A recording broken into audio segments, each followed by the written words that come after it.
how to make a cladogram, or some people call it a cladogram. I call it a cladogram. Now, with this, I have some background information at the top of this page. It said cladograms are diagrams which depict the relationship between different groups of taxa that we call clades. Okay? By depicting these relationships, cladograms reconstruct an evolutionary history. Now, another name for evolutionary history is a phylogeny. Okay, so the phylogeny, the evolutionary history. Cladograms can also be called phylogenies or trees. Cladograms are constructed by grouping organisms together based on their shared derived characteristics. So, you see that you have a table that looks very similar to this table I have up on the smartboard. What I would like for you to do is I would like for you to go through, and if that particular species, for instance, does a slug have hair? No. Okay. Does a slug have opposable thumbs? No. Does a slug have legs? No. Does a slug have cells? Absolutely. Does a slug have a backbone? It does not. Okay? It does not. So, what I would like for you to do is take a minute. So with the slugs, we would put an X right here because yes, indeed, a slug has cells, and of these 5 things, cells are the only thing that the slug has. Now, I want you to go through and I want you to fill out your diagram for humans, for frogs, for catfish, and for tiger. And once you get these all filled out, we will go through and see how you did. So go through, fill them out, and see. We'll then go through and see how you did. Now, let's go through. Okay? Let's go through. I'm going to go through and mark mine. Do humans have hair? Yes. Thumbs? Yes, legs? Yes, cells? Yes, we have a backbone. Does a frog have hair? Does a frog have thumbs? Frog does not have thumbs. Does a frog have legs?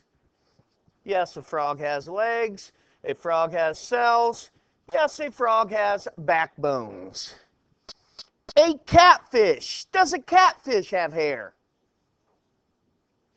Does a catfish have thumbs? Does a catfish have legs? No. Does a catfish have cells? Yeah. Does a catfish have a backbone? Yes. Finally, a tiger. Does a tiger have hair? Yes. Does a tiger have thumbs? No. Does a tiger have legs? Yep. Does a tiger have cells? Yep. Does a tiger have a backbone? Yep. So that's how you should have this diagram filled out, if you did it correctly. Now, what we are going to do, ladies and gentlemen, is we are going to create a cladogram. Now, if you turn back a page and look where you have evolutionary history, okay, where you have evolutionary history, you might see something that looks like this, don't you? Okay? Is this the exact diagram I think I have, right?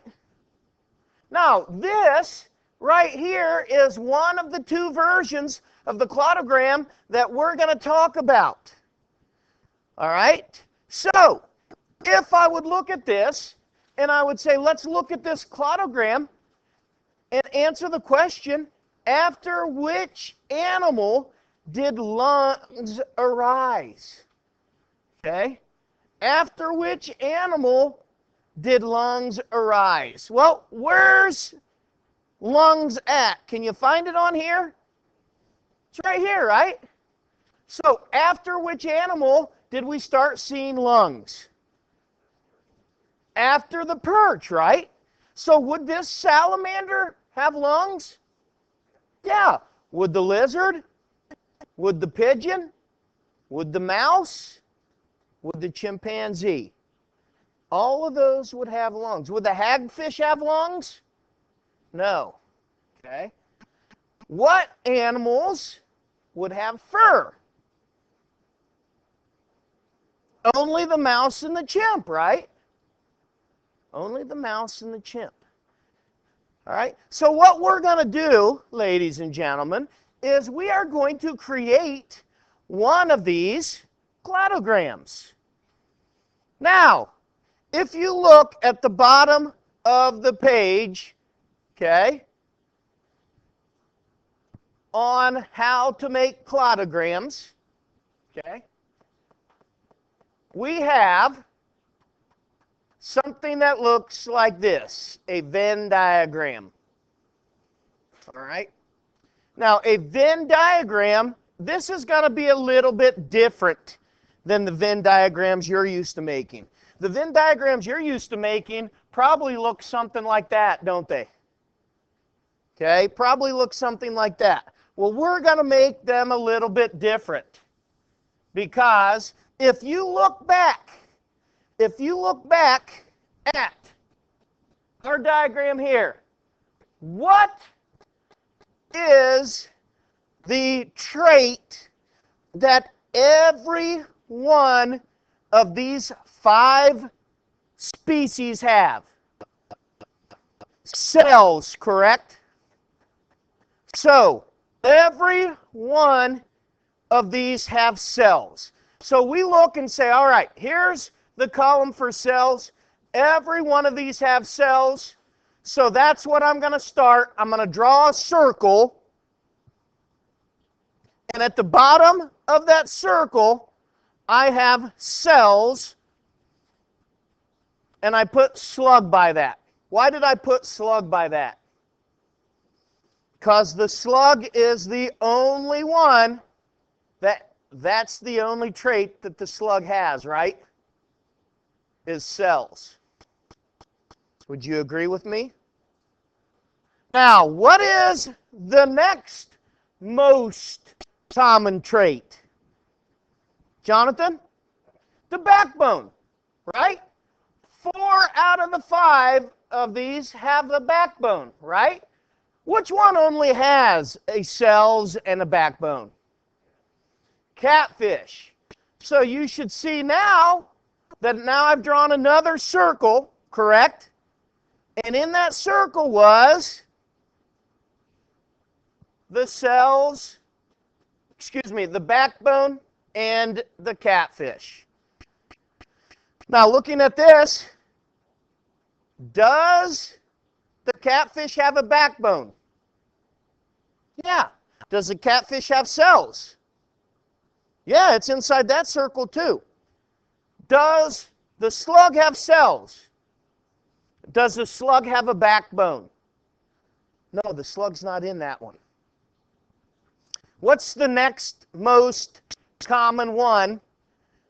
What's the next most common one based on our diagram? Legs, right? So, I'm going to draw another circle. And what am I going to put at the bottom of that circle? Legs and what animal? The frog.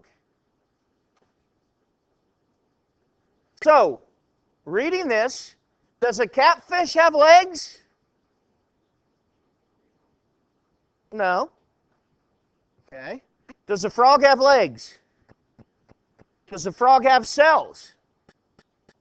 Yeah. What's my next circle going to be? What, Linda? It's going to be hair. And what animal am I going to put with that? A tiger. Hair and the tiger. And then finally, my last circle is going to be opposable thumbs and the human.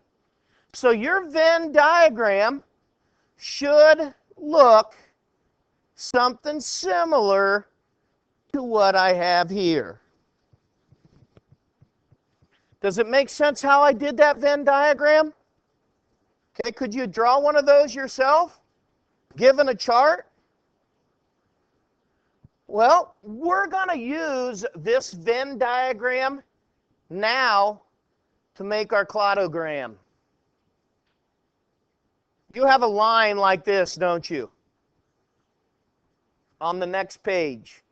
You have a line like this on the next page. What I want you to do is I want you to put a little hash mark right here and put has cells.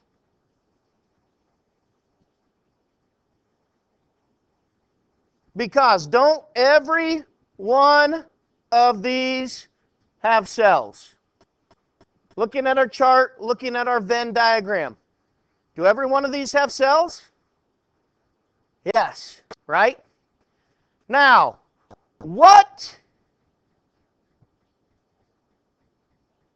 See this line here? What goes, go ahead and draw that arrow, right where I have it. What was the first animal in our evolutionary history after cells? The slug. So what do you think goes on top of that arrow right there? Slug. Okay. Top of that arrow goes the slug. Well, based on our evolutionary history, our Venn diagram, what was our next trait or feature?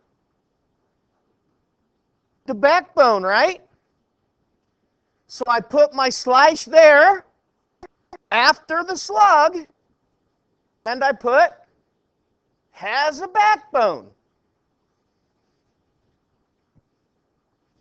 Now, what was the first animal, what was the first species we saw that had a backbone?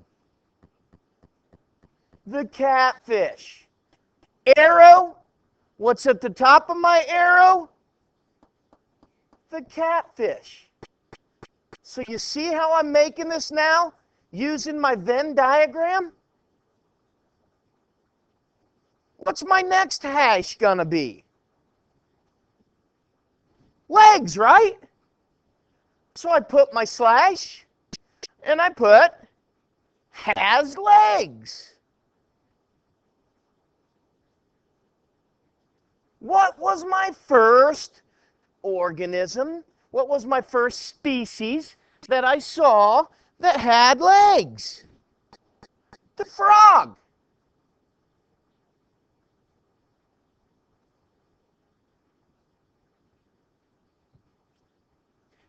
After legs came what feature? Hair. What was the organism that had hair? The tiger. And our final feature or trait was opposable thumbs. What came in with opposable thumbs? The human. So if I'm looking at the traits right here, which one has every one of those traits? The human. And on our table, did we have the human having X's in every single box? Okay. What was the animal that had legs, had a backbone, but didn't have hair? The frog, right? See how we're reading the cladogram. See how we do that. Okay, what about the slug? What could you tell me about slugs? They have cells. Do they have backbones? Do they have thumbs? No. Okay, my evolutionary history. Now, do you think that if I would give you a box, a table that had marks in it of specific traits, that you could make a Venn diagram and then make this? Okay? Because that's what we're going to do now. Okay?